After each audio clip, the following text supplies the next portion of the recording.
My name is Samir, and for most of my life I believed that patience and silence were the best ways to keep family together. But one winter evening proved to me that silence can also destroy dignity and love. My daughter Aisha was 11 years old, gentle, kind, and always eager to please everyone around her, especially her grandparents and relatives who rarely showed her the same warmth in return. After my wife passed away 5 years ago, my parents insisted that I move back into the family house with Aisha, saying that children needed elders around and that family should stay together in difficult times. At first everything seemed fine. My mother cooked for us, my father helped Aisha with homework, and my younger brother Imran and his wife Sana treated us politely.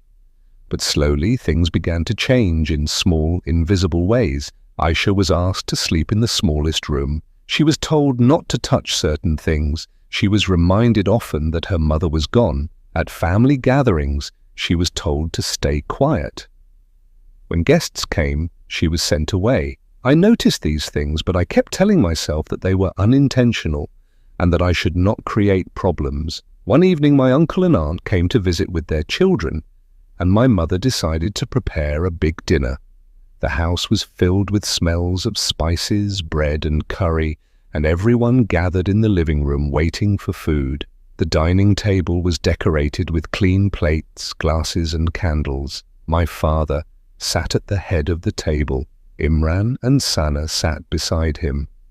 My uncle and aunt took the other seats. Their children sat laughing and chatting. Aisha stood near the doorway holding her small plate, looking uncertain. She looked at me quietly, waiting for my signal. Before I could say anything, my mother walked up to her and said softly but firmly, "Aisha, go eat in the kitchen. There is no space here tonight." I froze. I looked at the table. There were empty chairs. There was space. This was not about space. This was about belonging.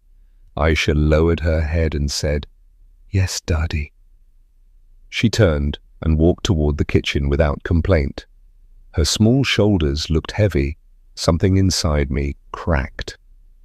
I stood up slowly and said, "Huh? What did you just say?" She avoided my eyes and replied, "Guests are here, Samir." "Do not make things awkward," I said. "Awkward for whom?" "For you or for my daughter who is being treated like a servant in her own home." The room went silent. My uncle cleared his throat. Imran looked away.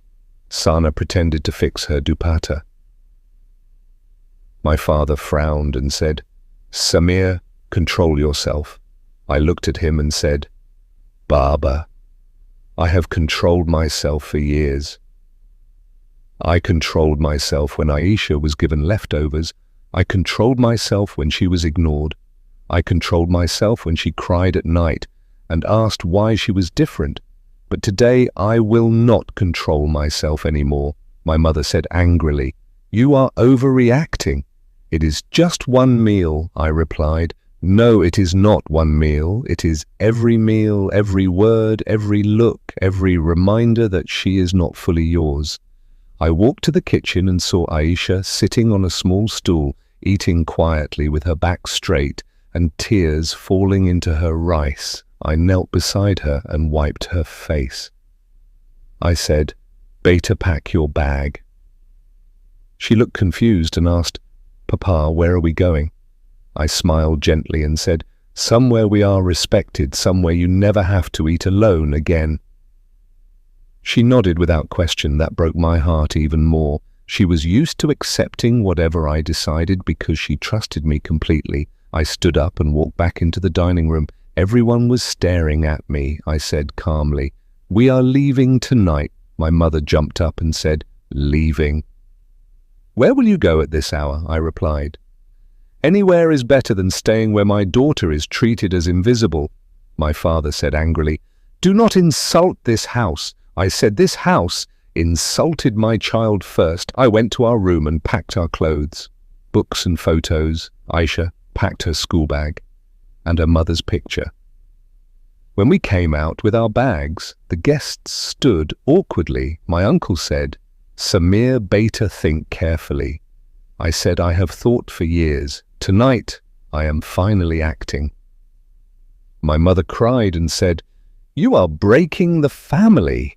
I replied, "No, you broke it when you broke her spirit." We walked out into the cold night. The street was quiet, the air was sharp. Aisha held my hand tightly. We went to a small lodge near the bus stand and rented a room. It was old, the walls were cracked, the bed was small, but it felt peaceful. That night, Aisha slept beside me, holding my arm. For the first time in years, she slept without crying. The next morning, I went to work and applied for transfer to another city. Within a month, we moved to a small rented flat near her new school. Life was hard, money was tight. I cooked learned laundry and worked extra hours, but every evening we ate together at a small table. Just the two of us, laughing, talking, sharing stories. No one was sent away, no one was ignored. Slowly, Aisha changed. She became confident, she joined debates, she made friends, she smiled more. My parents tried calling, my mother sent messages saying she missed us. My father said he wanted to see Aisha. I replied only once, when you are ready to treat her as family, not as burden. Years passed. Aisha grew into a strong young woman. She topped her class, won scholarships, spoke fearlessly. On her graduation day, she hugged me and said, "Papa, thank you for choosing me that night." I smiled and said, "I will choose you every lifetime."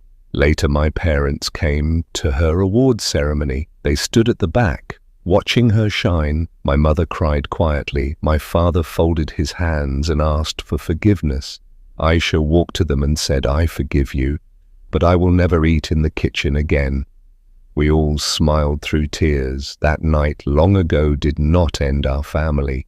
It ended our silence and began our freedom.